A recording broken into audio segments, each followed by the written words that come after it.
Assalamualaikum warahmatullahi wabarakatuh. Salam sejahtera untuk kita semuanya. Perkenalkan, kami dari kelompok 2. Saya sendiri sebagai moderator, Aliska Rosa Syafrina.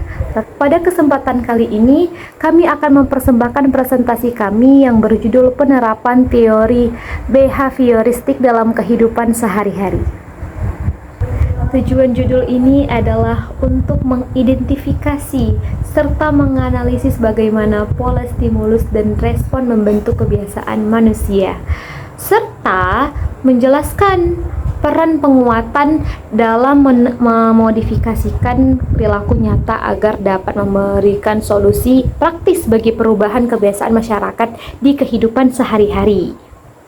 Di sini saya akan menceritakan kejadian yang berkaitan dengan teori behavioristik yang dikemukakan oleh Ivan Pavlov. Pavlov mengemukakan bahwa belajar terjadi karena adanya hubungan antara stimulus dan respon yang terjadi akibat kebiasaan. Contoh yang saya alami atau kalian alami dari dulu hingga sekarang yaitu mana saat guru atau dosen mulai memasuki kelas, maka peserta didik atau mahasiswa pastinya akan langsung diam, mematikan HP, dan langsung fokus ke depan. Kejadian ini berkaitan dengan teori Pavlov, di mana guru dan dosen merupakan stimulus dan responnya yaitu peserta didik dan mahasiswa yang langsung diam dan fokus untuk belajar. Respon ini terjadi secara otomatis karena terbentuknya kebiasaan yang dilakukan berulang-ulang. Di sini saya akan menjelaskan sebuah teori dari para ahli, yaitu teori Burgers-Fendrich-Skinner, yang sesuai dengan kejadian yang saya alami di kelas 5 SD. Di situ saya mulai mempelajari dan menghafal surat-surat pendek yang terdapat 30 juz. Kegiatan ini merupakan bagian dari pembelajaran yang diberikan oleh guru agama saya. Di sekolah, pada awalnya proses pembelajaran dan penghafalan ini mungkin terasa sulit bagi saya. Tetapi saya terus mengulang-ulang setiap hafalan di setiap harinya, baik di sekolah maupun di rumah. Sehingga seiring berjalannya waktu, saya mulai terbiasa dan memiliki kemampuan menghafal surat-surat pendek ini. Baik,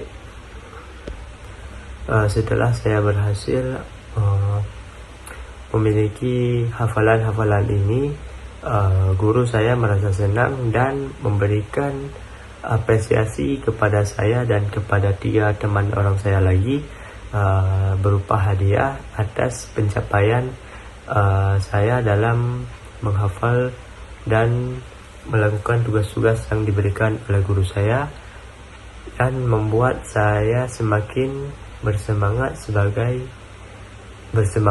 karena saya merasa dihargai oleh guru saya, yang membuat saya termotivasi dalam melakukan dan meningkatkan kualitas diri di bidang-bidang lainnya,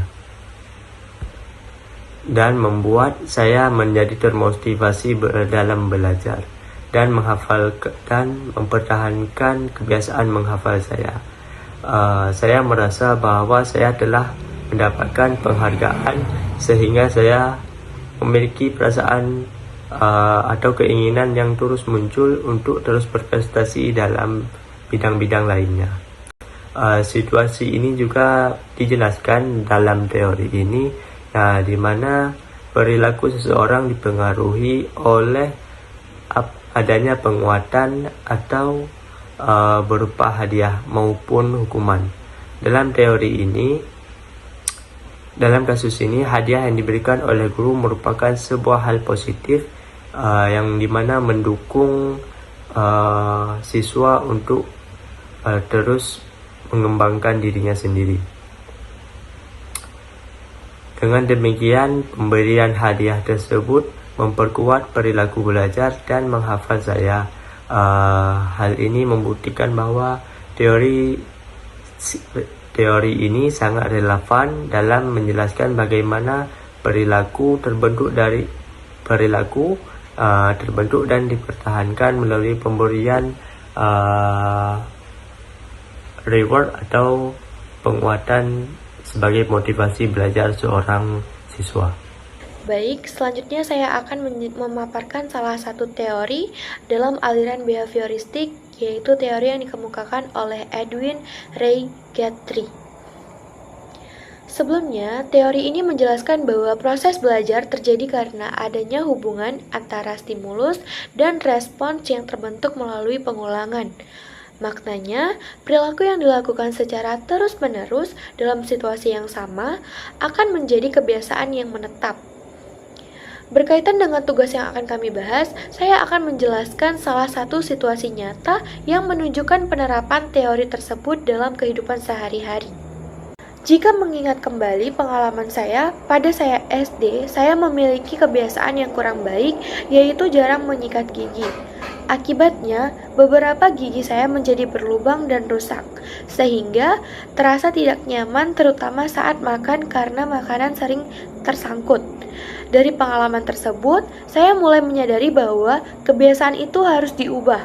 Saat saya masuk SMP, saya mulai membiasakan diri untuk menyikat gigi secara rutin, yaitu 3 kali dalam sehari, yang pertama pada pagi hari, sore hari, dan pada malam hari sebelum saya tidur.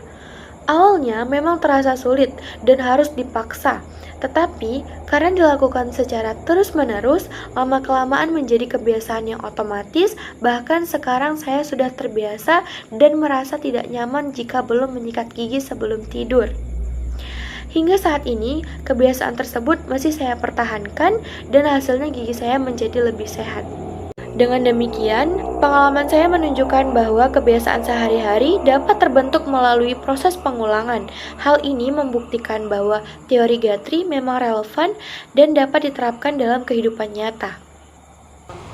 Nah, dapat disimpulkan bahwa setiap tokoh dalam teori behavioristik memiliki dasar pemikiran yang berbeda. Pavlov menekankan bahwa perilaku terbentuk melalui kebiasaan otomatis yang bersifat refleks akibat adanya hubungan stimulus dan respons. Sementara itu, Skinner menjelaskan bahwa belajar terjadi melalui penguatan, yaitu adanya hadiah dan hukuman. Jika seseorang memperoleh hadiah, maka ia cenderung mengurangi perilaku tersebut karena merasa dihargai.